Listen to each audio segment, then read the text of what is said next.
الرسالہ مئی 2019 معرفت نمبر معرفت حق۔ قرآن میں ایک گروہ کے قبول اسلام کا ذکر کیا گیا ہے۔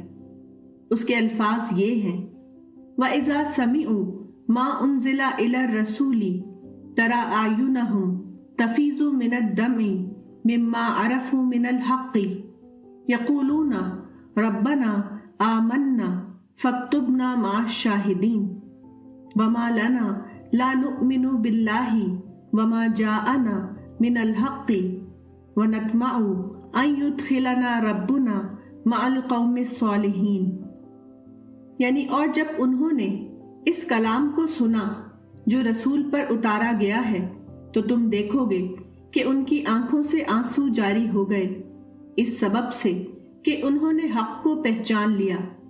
وہ پکار اٹھے کہ اے ہمارے رب، ہم ایمان لائے، پس تو ہم کو گواہی دینے والوں میں لکھ لے۔ قرآن کیا ہے؟ قرآن فطرت انسانی کا بیان ہے۔ جو لوگ اس فطرت کو زندہ رکھیں، جو حق کے متلاشی ہوں، جو تخلیق خداوندی میں غور کرنے والے ہوں، ان کی فطرت زندہ فطرت ہوتی ہے۔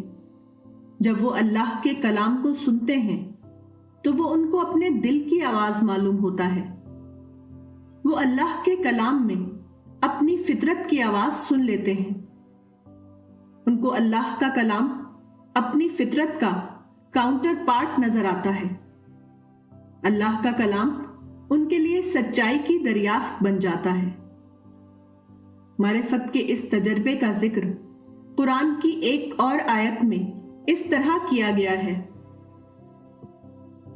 اس آیت کا ترجمہ یہ ہے: اللہ آسمانوں اور زمین کی روشنی ہے۔ اس کی روشنی کی مثال ایسی ہے جیسے ایک طاق، اس میں ایک چراغ ہے۔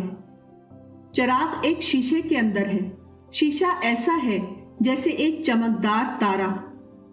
وہ زیتون کے ایک ایسے مبارک درخت کے تیل سے روشن کیا جاتا ہے جو نہ شرقی ہے اور نہ غربی۔ اس کا تیل ایسا ہے گویا آگ کے چھوئے بغیر ہی وہ خود بخود جل اٹھے گا۔ روشنی کے اوپر روشنی۔